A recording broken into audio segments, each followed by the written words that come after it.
Uzun HTML darsidagi 44-qism HTML5dagi torbatni abont ig'izda saqlash. HTML5da torbatni abont ig'izda saqlashning ikki xil usul ta'minlangan. Birisi local storage vaqt cheklamasi bo'lmagan uchun saqlash usuli. Uning saqlanishining vaqt cheklamasi yo'q.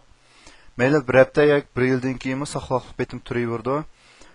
Session storage bo'lsa, maxsus session qarta saloq saqlash elib borgan bo'lib, abont tor ko'rgishini etvas o'chib ketadi. Bu iqtidorlar burun Kokio bilan hal qilinadi, lekin Kokio cho'ng tipdagi saloq uchurlarni bir taraf qilish mos kelmaydi, chunki uning surati ostam xizmat unumi to'van.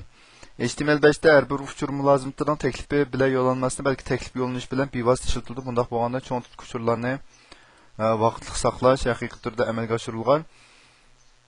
HTML5da JavaScript orqali abont belgida uchur saqlash elib bordi.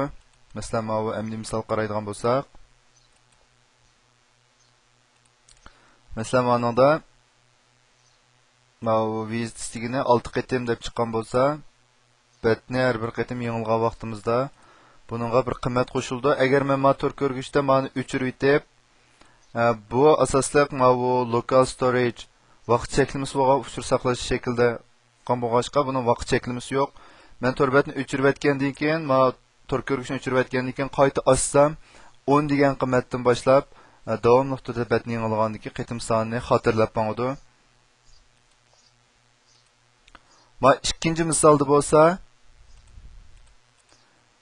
buningda session storage orqali sonliq uchur saqlash ishga oshirilgan bo'lg'achqa, men bu betni yengilganda meyatki qiymat o'zgargan bilan, lekin men tor ko'rgish orqali men o'chirib etib qayta ochgan vaqtimda men qiymat yana aslidagi shu bir qatim degan aslidagi boshdagi qiymatga qaytadan qiymat hisoblash elib bordi. Bu ikkisiniki asosli farq hisoblanadi.